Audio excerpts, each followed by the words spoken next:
local law enforcement experts or officials down there.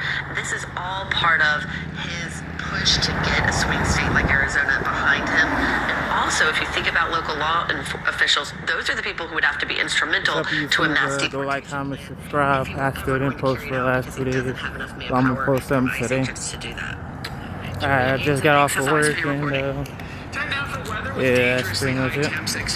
That's to get a little rest and sleep and then back to work again. Good morning. Hey, good morning, guys. In that forecast that folks across Texas and other parts of the South have been dealing with for days.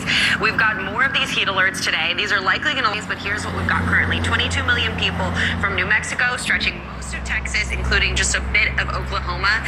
But this goes all the way to the Gulf Coast. We've, of course, got Dallas, Houston, and San Antonio, both are all included, rather, here as our temperatures once again surge to the triple digits. But not just are they into the 100s, but they're potentially going to break some records in some spots. San Angelo is one of those. We're expected to hit 110 degrees today.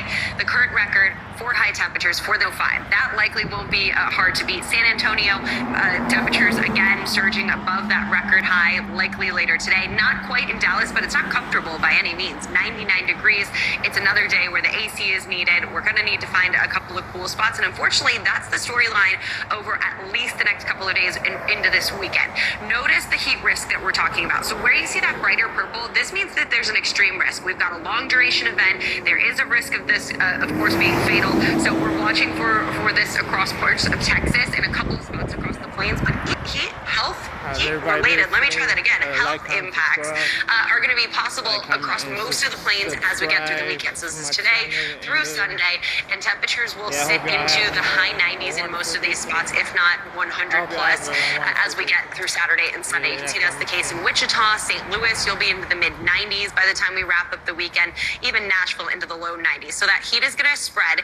And unfortunately, if you're enjoying the fall-like conditions, or at least early fall-like conditions across the Northeast and the Great Lakes, that's going to come to an end. We'll slowly but surely start to see our temperatures ending up into the mid 80s in Detroit by Saturday and Sunday. Similar story for New York. We still have a couple of days to kind of enjoy the lower humidity and the milder conditions, but Washington, D.C., you're just going to surge